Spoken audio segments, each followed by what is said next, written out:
አልጋ ይለቀቅኩልህ አይደል? ወድጄ ሳይሆን በግዴ ስትታመም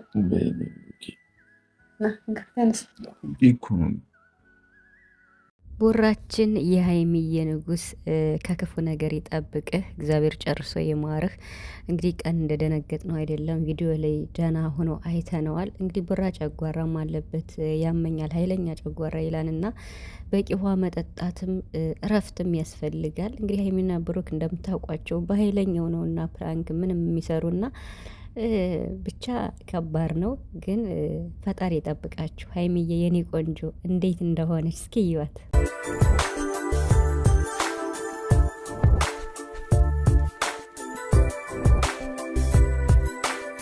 ሰላም ቤተሰብ እንዴት ናችኋለን? እግዚአብሔር ይመስገን። ሰላማችሁ ዛ በያላችሁበት እያልኩኝ ውድ ቤተሰቦች እንግዲህ ዛሬ ቲክቶክ ላይ አንድ የሚያስደነግጥ ቦራ አጭር ቪዲዮ ለቆ ነበርና እኔ እምለው ጠፍቶብኝ ጸጥ ብዬ ሾርት ቪዲዮን ብቻ በመጋራት ቪዲዮቸው እስከሚለቀቅ እየጠበቅኩኝ ነበርና ብዙ ሰው በጣም ብዙ እያለ ነበር ቲክቶክ ላይ በጣም ከሚባለው በላይ ማለት ነው። እና እንግዲህ ብሩክ ያየነው ሐኪም ቤት ዶ መርፌ ደም ሲሰጥ ምናምን ነው አይደለ? እንደዛ ነው። እና እኔ ምን ሆኖት ነው ትናንት እንደዛ አይተ ነው ዛሬ በስማም የሰው ልጅ እኮ ብዙ ያስባል፣ ብዙ ያቅዳል። ግን ደግሞ የዛሬን እንጂ ነገን አናቅም። ከባድ ነው። ቢሆንም ግን እንግዲህ የሀይሚን እና የብሩክን ሁኔታ አይታችኋል ብዬ አስባለሁ። አንዳንዴ ነገሮች ለበጎ ናቸው ብለን እንሄዳለን ማለት ነው። ምክንያቱም በቃ ሀይሚና ብሩክ ያሉበት ሁኔታ እንዴት ነው? በጣም ከሚባለው በላይ በመሀላቸው ያለውን ሁኔታ እያያችሁ ስለሆነ ትረዳላችሁ። ስለዚህ ዛሬ ደግሞ በዚህ መልኩ ከሐኪም ቤት መልስ በዚህ መልኩ ሀይሚ በቃ ያን ሁሉ ነገር እርግፍ አድርጋ እንደምትተውና ብሩክም ደግሞ በቃ በደንብ እየተንከባከበችው እንደሆነ ዛሬም በሀይሚ ቤት ሀይሚ አልጋ ላይ ምሳም እየበሉ አይተናል ማለት ነው። ብቻ የዛሬው ቪዲዮ ደስ ብሎኛል ቤተሰብ ከምንም በላይ ማለት ነው። ምክንያቱም ፍቅራቸውን እንደተመለሰ ነው የሚያመላክተው። ስለዚህ ሀይሚ ምንድን ነው ያለችው? በእኔ ምክንያት ነው ቲክቶክ ላይ ራሱ በሀይሚ ምክንያት ነው የታመመው። አረ ልጁ በቃ እንዴ ወደ እናቱ ሁላ ይሄድ ያልተባለ የለም ቤተሰብ። በቃ እናቱ ጋር ይሄድ በቃ እዚህ ተቃጥሎ ሞተ ምናምን ብዙ ነገር። እስኪ ሀይሚን እዩዋት እንግዲህ ማለት ነው። ሁሉንም ነገር እርግፍ አርጋታዎች ማለት ነው። እንግዲህ ማለት በቃ እንደዛ ማድረጌ ሁሉ ነገር ይቅር እንዴ እንዲህም አለ እንዴ በመሀልም እንዲህ አይነት ነገር አለ እንዴ ብላ እንግዲህ ከመደንገጧም አንጻር ሁሉን ነገር ትታለሽ ማለት ነው። ማለት ማነች ምንድናት የደረሰኝ መረጃ ምናምን በሚለው ዙሪያ ሁሉን ነገር እርግፍ አርጋ በመተው ወደ ፍቅራቸው ተመልሰዋል ማለት ነው። እና ደስ ይላል። ደስ አይልም ቤተሰብ? በጣም ደስ ብሎኛል ማለት ነው። ምክንያቱም እኛ የምንፈልገው ይሄን ነው ከምንም በላይ ማለት ነው። የብሩክን የሀይሚን አቤት ሀይሚ ግን እንክብካቤ በስማ የምሬን እኔ እንጃ። እኔ እኮ አንዳንዴ ሳስብ ማለት ነው እና በቃ ብዙ ጥንዶች አሉ፣ ብዙዎቻችሁም ታያላችሁ መቼስ ሶሻል ሚዲያውንም እንዲሁም ደግሞ የምታውቋቸውም ጥንዶች በአካል ታዩ ይሆናል ቤተሰብና እነዚህ ልጆች ግን ማለት ነው ሀይሚና ቦራ አይደለም እነሱ ተለያይተው እነሱ እንደው በሰላም ሊኖሩ ቀርተው እንደው የጨረቃ ፋሚሊ ራሱ ማለት ነው እርስ በርሱ የሚበጣበጥ ይመስለኛል ማለት ነው። ምክንያቱም እስኪ ይዋቸው ያላቸውን ፍቅር እንዴት ነው የሀይሚ እንክብካቤ? ቆይ ሀይሚ ለብሩክ በጣም ነው የምታስፈልገው፣ በጣም ከሚባለው በላይ እሱ ለሷ ያስፈልጋታል። አንዳቸው ያለ አንዳቸው ምንጭስ አሁን አንድ ሰው እንዴት ነው በአለው አካል ላይ ሁለት እግር ሁለት እጅ ያለው አይደል? በአንድ እግሩ ጫማ ለብሶ በአንድ እግሩ ደግሞ በባዶ እግሩ ወይም ደግሞ በቃ አንዳቸው ያለ አንዳቸው ምንም መንቀሳቀስ አይችሉም። የመሬን ማለት ነው። ምክንያቱም ኧረ በስመ አብ እንግዲህ ሀይሚ ዛሬ ያው ደስ ብሏታል ስላችሁ ነገሩን በራሷ ሳይድ ያለውን እንደተወችና እርግብ አርጋ እንደተወች ፍቅራቸው ስለተመለሰ እንግዲህ ምግብም ብላ እያለች በደንብ እያበላች ነው። ቦራም እንግዲህ እንክብካቤው ይቀጥላል ማለት ነው። ነገ ደግሞ ተሽሎት እንደሚመጣም ተስፋ እናደርጋለን። ብሩክ እንግዲህ ሐኪም ቤት እጅ ለመሄድ በጣም እኔ ብዙ እንትን የለኝም፣ ግን ናንድ ስለው ትናንት ተሎ ነው የሄደ ብላለች ሀይሚ ማለት ነው። እኔ አንዳንድ የሚገርመኝ ነገር ማለት ነው ማለት እስኪ የብሩክን ፎቶ የምዘቀዝቁ ሰዎች ማለት ነው የሀይሚን ፎቶ የምዘቀዝቁ ሰዎች ምን ጥቅም ታገኛላችሁ? የመሬን ማለት ነው። አሁን እስኪ ሀይሚና ብሩክ 1 አመት በላይ ያልፏቸዋል። ከዚህ በፊት ፎቶ የዘቀዘቃችሁ ሰዎች እስኪ ያገኛችሁ ጥቅም አለ ማለት? የብሩክን ፎቶ የምዘቀዝቁ ሰዎች እንዲህ ሰው እኮ ተሰባሪ ነው። የሆነ ነገር የሆነ እንከፍ እንደዚህ እንከን ምናምን ሲያገኘው ምን ልትሉ ነው እንዴ? ለምን ማለት የማይሆን ነገር ለምን ታደርጋላችሁ? ያለን ሰው የለም ማለት የምሬን ማለት ነው። እንደው ከዚህ በኋላ ቢቀርባቸው ጥሩ ነው። በቃ ጥሩ ነገር አስቡላቸው። ከእግዚአብሔር በታች እነሱ አብረው ሆነው ተጋብተው ልጅ ወልደው እንዲያዩ እንፈልጋለን አይደል? ከፈጣሪ ጋር ማለት ነው።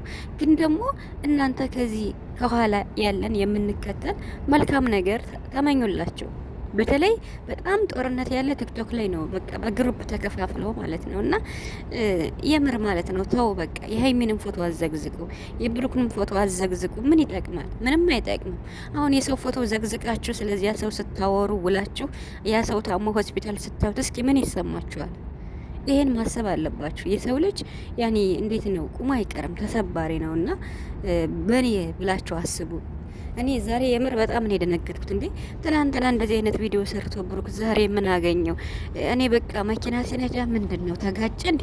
ብዙ ነገር ነው ያሰብኩት እኔ ምንም በቃ ቪዲዮ እስከሚለቀቅ ብቻ እስካሁን አሁን እኮ ቪዲዮን አይቼ ተረጋግቼ ቆይቼ የሆነም ስራም ነበረኝ እሱንም ሰርቼ ነው ቪዲዮ ለእናንተ እንትን ምል ማለት ነው። ምክንያቱም ቪዲዮአቸውን ካየሁት እንደተለቀቀ ነው ያየሁት።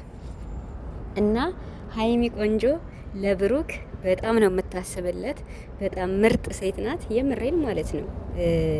ብሩክ እኔ እንጃ እድለኛ ነው ብያለሁ። ምክንያቱም ሀይሚን የመሰለሽ ቆንጆ ልቅም ያለች ሁሉን ነገር አሟልቶ የሰጣት የእናቱ ምርቃን ስለደረሰ ነው። በስራዋ ታታሪ፣ በሁሉ ነገር ክብሯን የምትጠብቅ የስራ ሰው። እስኪ ምን ይጎላታል እንዴ? እንደዚች አይነት ሴት እኮ ፈልጎ ለማግኘት እንዴት ነው የምር ማለት ነው። በጣም እኔ እንጃ ብሩክ የእናቱ ምርቃን ስለደረሰው ነው ብያችሁ። እንዲሁም አንዴ ቡራ ቻናል ላይ ብዙዎቻችሁ ተቀብላችሁታል፣ አንዳንዶች ደግሞ ስጨፈጭፉኝ ነበርና እንደ መሰላችሁ ተሰውኬ። እውነቴን ነው ማለት ብሩክም በጣም ሲበዛ ጨዋ፣ ምርጥ፣ ለሴት ልጅ ያለው ክብር የሚለይ በቃ ማለት ሰው በቃ ሰው ማለት ነው። አንዳንዴ አሁን የሆነን ህፃን ልጅ ስትጠይቁት ከልቡ ሰው የሆነ ህፃን ልጅ ስትጠይቁት ስታድግ ምንድን ነው መሆን የምትፈልግ ስትሉት በቃ የሆነ ትልቅ ነገር ይመኛል። ደግሞ በሰል ያለ ልጅ ስትጠይቁት እኔ ሳድግ መሆን የምፈልገው ሰው ነው ይላሉ። አያችሁ፣ አንዳንዶቹ ዶክተር፣ መምህር ምናምን ይላሉ። ብሩክ ደግሞ ሰው ነው በቃ የሰው ልክ ማለት ነው። በቃ ምርጥ በቃ ምርጥ ጨዋ ጨዋ ጨዋ ወሎ ጨዋ ያሳደገው ብዙ ነገር ይባላል። ምንም ኢቭን እንኳን እየተሰደበ እየተዘቀዘቀ እኮ በቃ ለነሱ ምንም አይመስለውም። በቃ ከተሳደቡ የራሳቸው ጉዳይ ይሳደቡ። ኢቭን የሚሰድቡትን እንኳን አያስቀይምም። በቃ በንግግር ያምናል ማለት ነው። ያኔ ከገባቸው ስራ የሌለው ነው የሚሳደብ ብሎ ነው የሚያልፍና ስለዚህ ሀይሚም ምርጥ ልብ ስላላት ፈጣሪ ንጹህ ልብ ስለሰጣት እግዚአብሔር አሟልቶ ስለሰጣት በእውቀትም በሁሉ ነገር የሴት ጀግና ጎበዝ ክብሯን የምትጠብቅ አሁን በትናንትናው ዛሬ እሷ መልስ ሰጥታለችና ለምንድን ነው ያላስገባሽው ምናምን እንዴ ምንድነው እናንተ ለማስደፈር ተባባሪ ናችሁ እንዴ እያለች ነበርና እንግዲህ አንዳንድ መልእክት የሚደርሳት ነውና በጣም ጎበዝ ናት። እኔ ደግፋታለሁ ማለት በቃ እንዴት ነው ማለት ሁለታቸው ይተማመናሉ። ግን ደግሞ ከጋብቻ በፊት አብረው የሚለው ነገር ትንሽ ከባድ ነው ማለት የወደፊቱን ነገር የሆነ ሊያበላሽ ይችላል ስላችሁ በመሀል አይታወቅም። የሆነ ነገር ሊፈጠር ሊጋጩ ይችላሉ። ግን እንደዚህ ተራርቀው በመሀላቸው ተራርቀው ስላችሁ አንድ ቤት ሆነው የተለያየ ሩም ሆነው ቢኖሩ አሪፍ ነው። ምክንያቱም በቃ ተከባብረው ነው የሚኖሩት። ተከባብረው ምንም ማለት ነው። ከዛ ከሰርጋቸው በኋላ ሁሉ ነገር ይደርሳል ማለት ነው። እና በእርግጥ ሀይሚም ጨዋ ናት፣ ብሩክም ጨዋ ነው። ግን ግን ዋናው እንደዛ ቢሆን እየተሻለ ነው እና ብቻ ዛሬ እንግዲህ ብሩክ ሁሉ ነገር ደስ ብሎታል። ሀይሚዬ ምርጥ የሆነ ምግብ ሰርታ እያበላችሁ ነበር። እንክብካቤ አያችሁ አይደል? እንዲህ ነው በቃ። ይሄንን ምግብ ሳይና እንክብካቤ ሳይ አንዴት እዚህ ይላችኋል። ሀይሚ አመመኝ ብላ ፕራንክ ያረገችው ጊዜ አመመኝ ብላ ከዚያ ምግቧንም ምንዋንም ከበላች በኋላ አይ እንክብካቤ ፈልጌ ነው እንጂ አላመመኝም አላለችም። ያ ቪዲዮ መቼም እኔ አልረሰውም ማለት ነውና አበላልሽ ደግሞ አበላሌ ምናምን ሙድ ሴዝ ነው ስትል አረ እንዲህ ነው ሁሌ የምትበይ ብሎ ደግሞ እሱ እያጋፈጠ ነበርና ብሩክ ከዛ አራራራ እንዲማ ስሜን አታጥፋ እያለች ስትደባብሰው እሱም ስቋዝም አለ ማለት ነው። ስለዚህ እንግዲህ ማለት የሁለታቸው በመጨረሻም ለሀይም የሚለው ነገር ቢኖር ብሩክን ተረጂው። ብሩክ ይወድሻል፣ ያፈቅርሻል በጣም ከሚባለው በላይ ለአንቺ ብሎ ነው እንግዲህ አንቺ ቤት ድረስ መጥቶ እንደዚህ የሆነ ያለውና ስለዚህ ቡራ ወንድማችን ጨርሶ ይማርህ። ነገ ደግሞ ተሽሎህ አንተ ራስህ የመግቢያ ቪዲዮ ሰርተ እንደምትመጣ ተስፋ አለኝ ማለት ነው።